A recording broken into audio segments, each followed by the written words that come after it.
A sua Bíblia, vamos abrir nossas Bíblias aí no livro de Mateus, capítulo 9, dos versos de 35 a 38, enquanto você vai abrindo, enquanto você vai compartilhando, você que está em casa, nos seguindo pelas redes sociais, compartilhe essa mensagem, abençoe alguém. Conta uma história, que na Primeira Guerra Mundial, a Inglaterra estava envolvida, e ela tinha, aí, um contato muito grande com a Austrália, com a comunidade australiana, pois a Austrália foi colonizada, foi trabalhada ali pelos ingleses. E a Austrália queria ajudar a Grã-Bretanha, a Inglaterra, fazendo parte daquela comunidade na guerra. E eles perguntaram para a Inglaterra o que é que eles poderiam ajudar. Pois a Austrália não tinha muita coisa para ajudar, mas eles gostariam de ajudar na guerra, estavam longe ali da Europa, onde estava o centro da guerra, mas eles queriam ajudar. E aí a Inglaterra disse, olha, o que nós precisamos, que vocês sejam úteis, é que vocês construam navios. Nós precisamos de navios para a guerra. Foi isso que a Inglaterra disse para a Austrália. Mas os australianos, eles disseram, mas nós não construímos navios. Os australianos não constroem navios. Mas nós vamos ajudar vocês. Nós vamos cultivar os nossos campos, nós vamos semear, nós vamos colher as colheitas para enviar comida para a pátria-mãe. E foi isso que eles fizeram. Eles nunca tiveram uma produção tão grande, eles plantaram, sabe? Eles fizeram algo maravilhoso e eles colheram os grãos, colocaram em sacos e levaram esses grãos até a beira da água, dos mares da Austrália. Para quê? Para esperar que os navios ingleses viessem buscar os alimentos. Mas o que aconteceu? Os navios nunca chegaram. Os navios nunca chegaram. E o que aconteceu com a comida? Os ratos encontraram aqueles depósitos magníficos de comida. E eles comeram tanto, que eles se multiplicaram de forma sobrenatural, porque existia comida em abundância para eles. E o que eles fizeram? Eles agora começaram a ir para as vilas e as aldeias, levando doenças. E com elas, muitas pessoas morreram. Outros ficaram cegos. E o tempo todo, o que foi que a Grã-Bretanha, a Inglaterra, os países aliados pediram? Navios, navios, navios. Quando eu li essa história e pensando nesta mensagem, eu fico pensando que Deus está pedindo para nós, navios, navios. Mas em outras palavras, o que Deus está pedindo? Ide, ide. Foi isso que Jesus chamou a gente para ir. Mas muitas vezes nós fazemos tantas coisas na casa de Deus, mas não fazemos aquilo que Deus nos chamou. Deus, na realidade, não chamou ninguém para pregar no púlpito. Ele não chamou ninguém para cantar, para ser líder de departamento, para ser isso, para aquilo, não. Ele nos chamou especificamente para sermos testemunhas. Ele nos chamou para ir. Mas nós estamos fazendo um monte de coisa que Deus não nos chamou para fazer. Podemos até fazer, mas não foi para isso que Ele nos chamou. E aí a gente pode pegar e ver que os ratos do modernismo invadiram e nos cegaram, em que nós fazemos tantas coisas na igreja, mas esquecemos do que fomos chamados.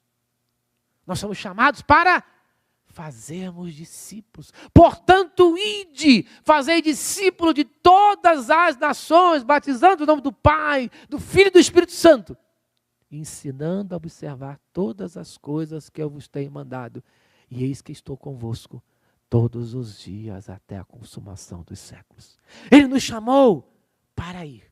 Mas esse modernismo trouxe conforto para nós, trouxe uma prosperidade, e aí passamos a fazer aquilo que nos traz conforto. Passamos a fazer aquilo que afaga o nosso ego. Passamos a fazer aquilo que temos vontade e não cumprimos o pedido do Mestre. Por isso, Jesus, nesse texto aqui, ele clama de uma forma até desesperada, angustiada, quando ele olha para os campos e ele olha para as necessidades, ele chega à conclusão: eu sozinho não posso fazer essa obra, porque ele estava em forma de homem. E ele olha para aquilo tudo e fica angustiado. Angustiado. Ele fica preocupado com as multidões. E o texto nos fala, o texto de Mateus, no capítulo 9, dos versículos de 35 a 38, ele diz: e percorria Jesus todas as cidades e povoados, ensinando nas sinagogas, pregando o evangelho do reino e curando toda sorte de doenças e enfermidades. Vendo ele as multidões, compadeceu-se delas, porque estavam aflitas e exaustas, como ovelhas que não têm pastor. Então, se dirigiu aos seus discípulos e disse: a seara, na verdade, é grande, mas poucos são os trabalhadores. Rogai, pois, ao Senhor da seara que mande trabalhadores para a sua seara. O tema desta noite ainda está baseado no que é tempo para abençoar. Mas existe algo que deve existir em nossos corações para que a gente possa abençoar, que é a compaixão. A compaixão é que move a missão para abençoar, porque Ele nos chamou para nós abençoar, por isso Ele disse: ide. Então a compaixão move a missão. O que moveu Jesus foi a sua compaixão.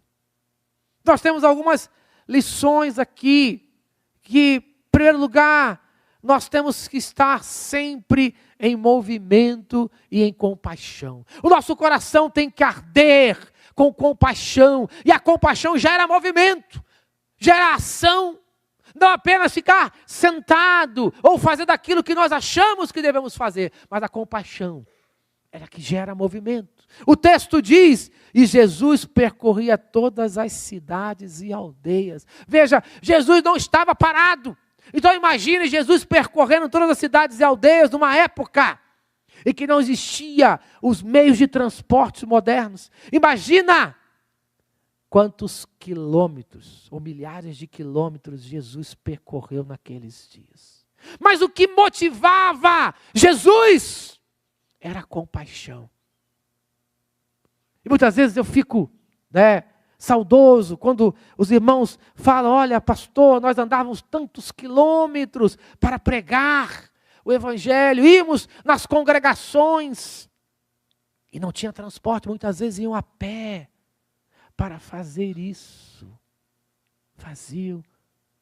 E hoje em dia nós temos o transporte, nós temos o nosso carro, nós temos o meio de comunicação, mas preferimos muitas vezes ficar em casa, no nosso conforto. Mas Jesus não. Jesus, ele percorria. Jesus não estava parado. Ele estava em constante movimento, percorrendo as cidades, as aldeias da Galileia. Seu ministério era dinâmico, alcançando as pessoas onde elas estavam. E o seu ministério era baseado em três pilares do ministério de Jesus. Estava concentrado em três áreas principais. Por isso é tempo de abençoar. Jesus estava ensinando, pregando e curando. Nós somos chamados para isso também.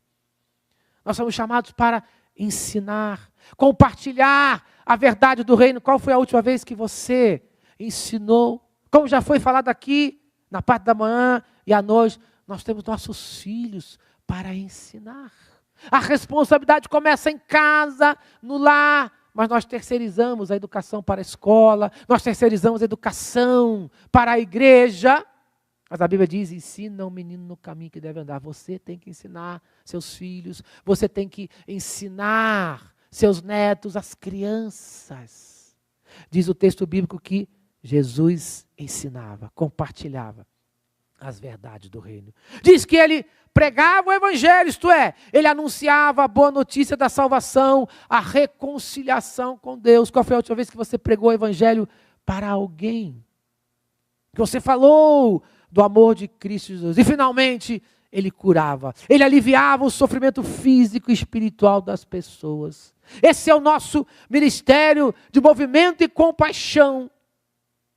Aqui não existe nada complexo, não existe nenhum ministério, não existe nada que qualquer um possa fazer. Qualquer um de nós pode fazer. Qualquer um pode ensinar, qualquer um pode pregar e qualquer um pode curar, aliviar o sofrimento físico e espiritual do próximo. Mas é preciso ter o combustível. É preciso ter o combustível que é a compaixão do próximo. Será que nós olhamos com os olhos de Jesus? Porque a segunda lição é a visão, é o combustível, é a compaixão diante das necessidades. Quando você olha para um ser humano, o que é que você vê? O texto diz que vendo Jesus as multidões, ele não via apenas um aglomerado de pessoas, ele via indivíduos, cada um com as suas dores, com as suas necessidades, com as suas lutas. E aí eu pergunto, como você vê as multidões? Como você vê as pessoas? Sabe, nós estamos vendo uma sociedade em que a gente vê as pessoas com medo. Nós estamos vendo as pessoas com medo. Quando você anda na rua a determinada hora e vem alguém ao seu encontro, você já fica com medo, seu coração já fica acelerado. Imaginando o que pode acontecer. Quando a gente vê uma pessoa caída na rua, dormindo na rua, o que você pensa? Ah, é apenas mais um vagabundo que está aí. Como é que você olha as multidões? Como é que você olha as pessoas? Como é que nós olhamos para o ser humano? Como nós vemos as pessoas que estão ao nosso redor? Mas não precisa ir muito longe, talvez um colega de trabalho, um amigo, colega da escola, ou até um parente. Como nós olhamos, como nós vemos. Com os olhos de Jesus, porque o texto diz que houve grande compaixão. Diz o texto que vendo ele as multidões, compadeceu-se delas, ou teve grande compaixão. A compaixão de Jesus não era superficial, não era apenas de palavras, mas era uma compaixão profunda que movia Jesus a agir. Era um sentir com o outro, um compartilhar do sofrimento alheio, completamente diferente de ter pena de alguém, mas Jesus tinha compaixão, ele era movido por isso. Por isso, eu entendo que ele percorria cada cidade, cada aldeia. Ele não estava preocupado se era a grande Jerusalém, era uma aldeia lá nos confins da Galileia. Mas Jesus ia porque ele era movido por compaixão. O que é que nos move nesses dias? O ego, a nossa arrogância de querer fazer para aparecer, querer fazer do nosso modo. O que é que nos move? A compaixão movia a missão de Jesus. Se não tivermos compaixão, se não tivermos misericórdia, nada irá nos mover. O texto diz que ele olhava para aquelas pessoas e ele via pessoas aflitas, exaustas, ou em outras versões, pessoas cansadas e desgarradas. Pessoas que não tinham um pastor, andavam como ovelhas, que não tinha quem as guiasse, quem as sustentasse, quem as alimentasse. Então essa imagem das ovelhas sem pastor é poderoso. Ela é poderosa. Porque as ovelhas são animais dependentes, que precisam de orientação, de proteção e cuidado. Da mesma maneira, o ser humano anda desta maneira. O ser humano está andando desgarrado, perdido, sem orientação. E quem são as pessoas que vão orientar essas pessoas, que vão receber essas pessoas? São aqueles que têm compaixão. E quem deveria ter compaixão? O povo que é chamado povo de Deus. Mas será que estamos tendo compaixão dessas pessoas?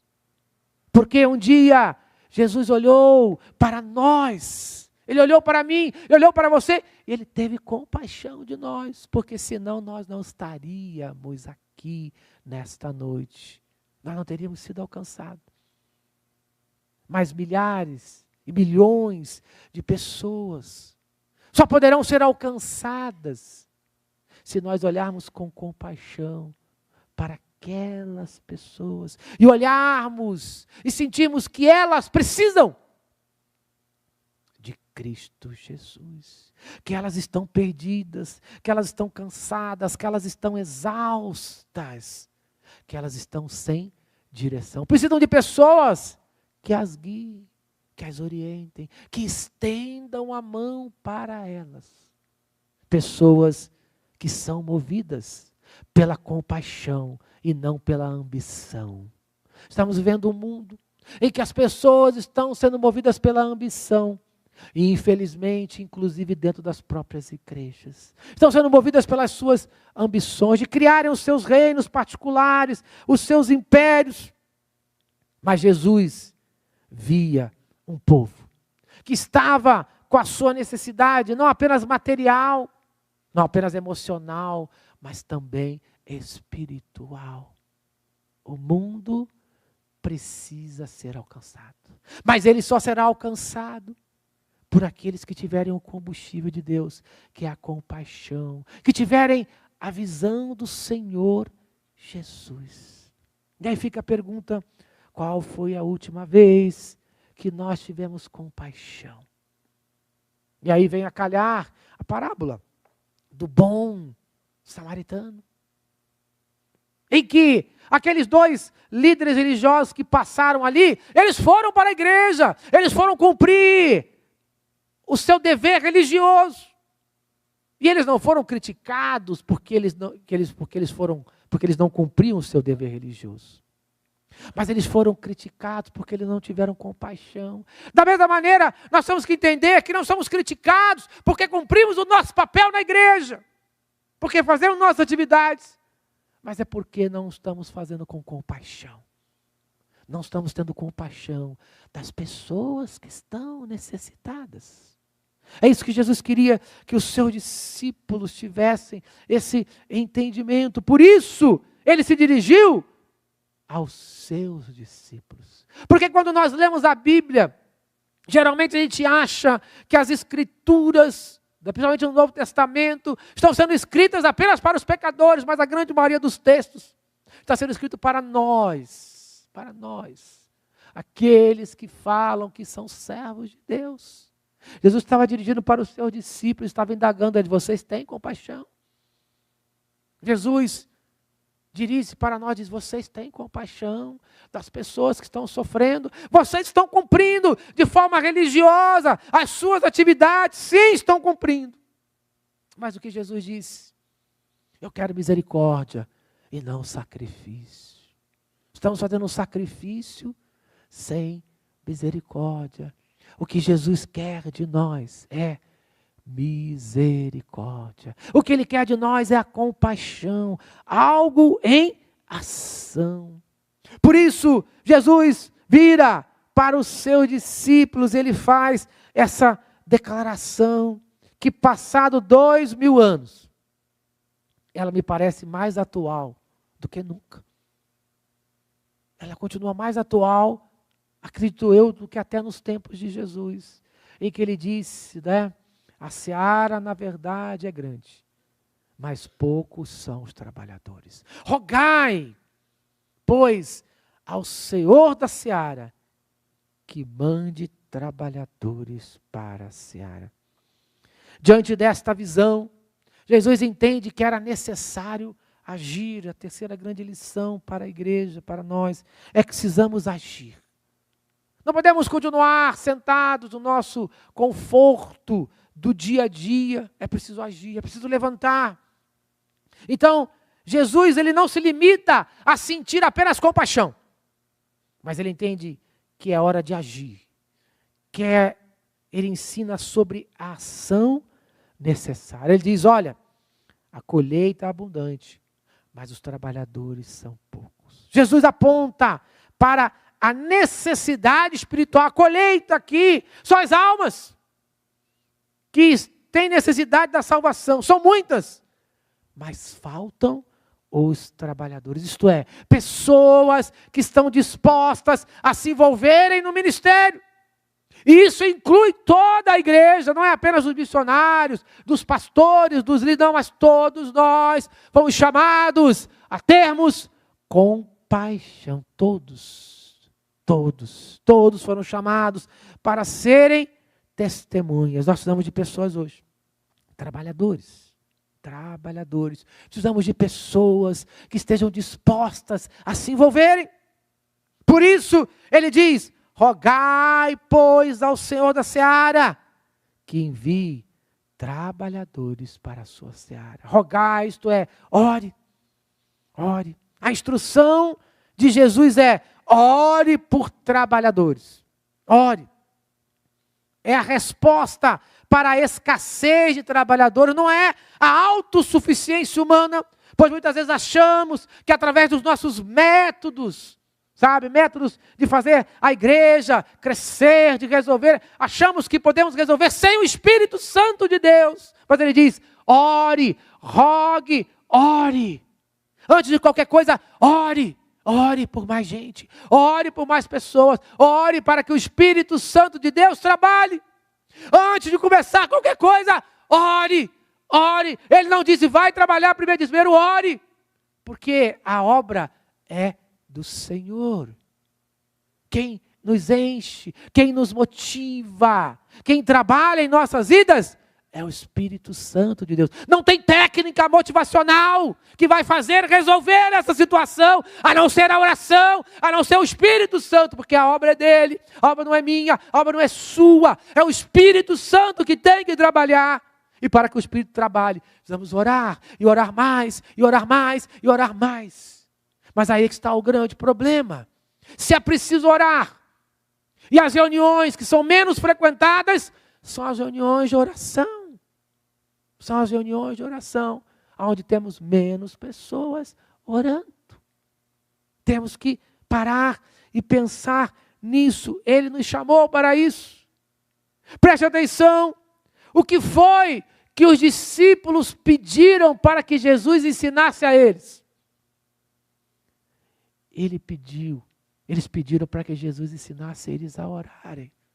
Ele não pediu para que Jesus ensinasse eles a serem bons pregadores, a serem bons cantores. Não. Ele pediu, Senhor, nos ensina a orar. Precisamos aprender a orar. Precisamos ser despertados. Esse é o chamado do Senhor. Os discípulos entenderam que eles não tinham vida de oração. O próprio Senhor Jesus questionou eles, se preparando lá no jardim do Getsemane. Ele disse, vocês não podem orar nem uma hora, não podem vigiar nem uma hora. Isso serve para nós. Passamos o dia e não oramos nem 5 minutos, quanto mais uma hora. Jesus estava dizendo, eu chamei vocês aqui para orar e vocês não podem orar nem uma hora. E aí bate o sono, bate a preguiça, bate isso, bate aquilo. Jesus diz, vocês não podem orar nem uma hora. Nem uma hora. Não conseguimos separar um tempo para estar com o Senhor da seara. Ele disse que isso é fundamental, é essencial. Podemos deixar de fazer qualquer coisa, menos de orar. É isso que Jesus está dizendo. Podemos deixar de fazer qualquer coisa, menos de orar. Menos de orar. Porque a compaixão só virá se o Espírito Santo nos incomodar. Eu não vou ter compaixão e misericórdia porque eu sou bonzinho. Não, eu não sou bonzinho, não. Eu sou muito ruim. Porque Paulo disse, miserável homem que sou. Se Paulo disse isso dele mesmo, o que você acha que você é? O que eu acho que eu sou? Como ele mesmo disse, trapo de imundícia. Não somos nada, mas nos achamos muito bons, enquanto Jesus disse, ore, essa é a instrução. A resposta para a escassez é a oração. Por quê? Porque quando você ora, você demonstra dependência de Deus. Quando eu oro, eu demonstro a dependência de Deus. Oração não é algo passivo. Muitas pessoas acham que oração é passividade. Não, oração não é passividade. Posso dizer, em uma linguagem humana, que a oração é aquilo que move a Deus. Deus quer ver o seu povo sendo obediente. Pois ele pediu para o id. Ele pediu para orar. Para rogar ao Pai da seara. Será que estamos orando? Por salvação de vidas, por liderança, para que Deus mande pessoas para a casa do Senhor, para que Ele salve pessoas, porque Ele não vai salvar através da minha mensagem, mas Ele vai salvar através do Espírito Santo de Deus, porque Ele que convence o homem do pecado, do juízo e da justiça. Nós somos apenas instrumentos na mão dEle. Precisamos orar, precisamos orar. Precisamos pedir ao Senhor da seara. E quem é o Senhor da seara? O próprio Deus. Precisamos pedir a Ele, Senhor, salva as pessoas, envia pessoas para o seu campo de trabalho. Envie e levante pessoas. Então, o que nós temos que parar e pensar, e como nós vamos responder a esta mensagem. Como você irá responder aquilo que Jesus mandou você fazer? Bom, nós só podemos responder com compaixão ao chamado do Mestre. Mas o que significam para nós, o que significa para você esse versículo em que ele diz, rogai por obreiros para a seara? Porque a gente acha o seguinte, Senhor, manda a gente. Mas não é manda o outro, é manda você. Começar comigo, começar do meu lar. Senhor, levanta no meu lar missionários, pastores, homens e mulheres de oração, começar a orar pela minha família. Eu quero que o do outro faça, mas a minha não. Se todo mundo pensar assim, ninguém vai. É comigo, é com você. Então somos chamados a ver o mundo com os olhos de Jesus. A sentir compaixão pelas multidões que estão cansadas, exaustas, aflitas, perdidas, sem orientação, sem pastor. Precisamos sair da nossa zona de conforto e nos importar com as necessidades espirituais das pessoas que estão perdidas ao nosso redor. E a oração é fundamental. Devemos orar de forma persistente para que Deus comece a levantar não apenas obreiros, mas que eu seja esse obreiro. Comece a levantar a minha vida, que eu tenha disposição para servir e não para fazer aquilo que eu quero. Disposição para trabalhar aonde o Senhor me colocar. Ser um trabalhador. A oração, por mais trabalhadores, deve nos levar a essa pergunta pessoal. Quem são os trabalhadores? Eu sou o trabalhador. Nós somos os trabalhadores. Deus pode chamar você para um campo missionário distante. Deus pode chamar você para um campo missionário perto. Deus pode chamar você principalmente para ser um missionário dentro da sua casa, dentro do seu lar. Pois você é esse missionário. Na verdade, Ele já chamou você para isso.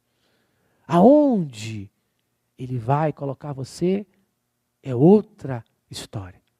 Mas Ele já chamou a todos nós para trabalharmos, para servirmos como uma atitude ministerial. Pois o meu ministério é o meu lar. Começa no meu lar. O meu lar é o meu campo missionário, é o meu ministério. Minha escola, minha faculdade, meu local de trabalho, minha vizinhança é o meu ministério. Uns vão estar mais perto, outros vão estar mais longe. Mas todos nós temos que percorrer as cidades e povoados. Eu não sei qual é a sua cidade, eu não sei qual é o seu povoado, eu não sei aonde Deus quer usar você, mas eu sei que você e eu fomos chamados para isso. Precisamos despertar, precisamos pedir, Senhor, comece a ter compaixão da minha vida. para que eu tenha compaixão da vida dos outros. Começa a ter misericórdia da minha vida, para que eu tenha misericórdia dos outros. Começa a ter misericórdia da minha família. Mas primeiro tem que começar na minha vida. E muitas vezes não entende, por que será que as pessoas que estão ao meu redor não se convertem? Não se convertem porque não tenho compaixão, porque não tenho misericórdia. Não se convertem porque eu não oro por compaixão e por misericórdia. A missão é de Deus. Lembramos que a colheita é dele. É ele quem envia os trabalhadores. Mas os trabalhadores somos nós. Lembrando que essa missão é extensa. Um plantou, outro regou, outro colheu, mas quem dá o crescimento é Deus. Ele chamou a cada um de nós. Por isso nós temos que pensar. Nosso papel é responder ao chamado. A orar, a ter compaixão. Esse é o seu papel. Você foi chamado para isso. Confiando na soberania de Deus. Nunca esquecendo, Deus é soberano. Mas lembrando que você é responsável pelas suas ações e atitudes. Deus é soberano, pode todas as coisas, mas a responsabilidade é sua. Você foi chamado. Ele não precisava da minha pessoa, ele não precisava de você, mas na sua soberania, ele nos escolheu. Então nós temos nessa noite essa responsabilidade, não com a igreja, não com o pastor, não com homens, porque a seara não é nossa. Todos nós somos trabalhadores. Alguns infiéis, como nós vimos na parte da manhã, na parábola dos talentos. Alguns infiéis. Mas todos nós seremos cobrados por Deus. Então eu quero que nesse momento agora você abaixe a sua cabeça, feche os seus olhos. E você pare e pense, será que você não está fazendo aquilo que não foi chamado? Será que você não está fazendo aquilo que não é para ser feito? Temos que parar e pensar. Temos que aprender a trabalhar aonde Deus está trabalhando, a conhecer a vontade dEle. E se você não sabe, então pergunte para Ele, ore. É um bom motivo para começar a orar, Senhor. O que eu estou fazendo está certo? Onde eu estou trabalhando está certo? Temos tido tantas oportunidades de orar, tantos momentos de oração e não participamos. Temos tido tantos momentos de evangelização aqui na igreja. Temos feito aqui na porta da igreja, ali na praça do forró, na estação de trem, nos bairros aqui vizinhos, mas tão poucos têm ido. Temos o nosso lar. Podemos abrir a porta do nosso lar e fazer um culto no lar para evangelizar os vizinhos. E temos tanta dificuldade de abrir o nosso lar. Podemos começar um estudo bíblico. Quanta coisa pode ser feita. Mas sempre colocamos empecilhos, dificuldades, para que o Senhor fale aos nossos corações.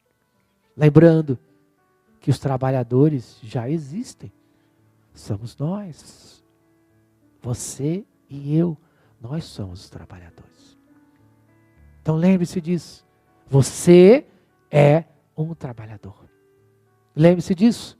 Ele deu habilidade para todos nós. Cada um de nós é um trabalhador. Cada um de nós tem uma tarefa importantíssima nesse reino. Mas precisamos trabalhar. Precisamos nos colocar à disposição do reino de Deus. Vamos orar?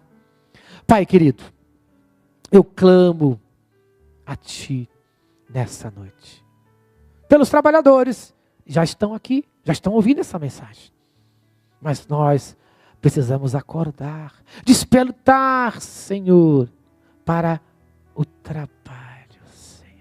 Que a nossa missão é orar e pregar o Evangelho, percorrer as cidades, as aldeias, as vilas, ó Pai, falando do amor de Cristo Jesus.